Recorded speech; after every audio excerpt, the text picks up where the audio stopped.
Réinterpréter un véhicule historique de Renault, ça demande aussi un peu d'humilité. Cette R5, elle était absolument géniale. Je m'appelle Nicolas Jardin, j'ai 48 ans, je suis designer expert automobile.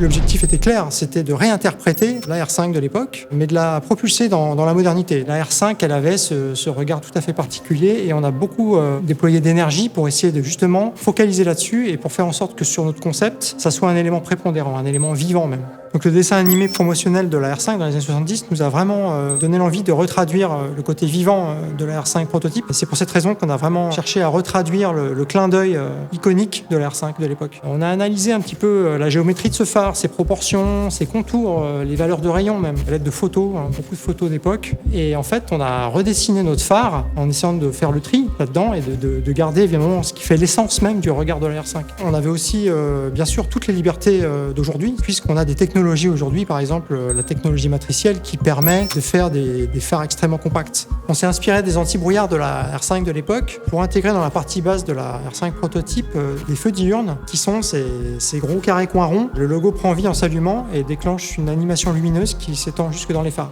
Et l'idée, c'était vraiment de la magnifier, mais de la moderniser. Et ça, je pense qu'on a réussi à le faire justement grâce à l'échange et au partage.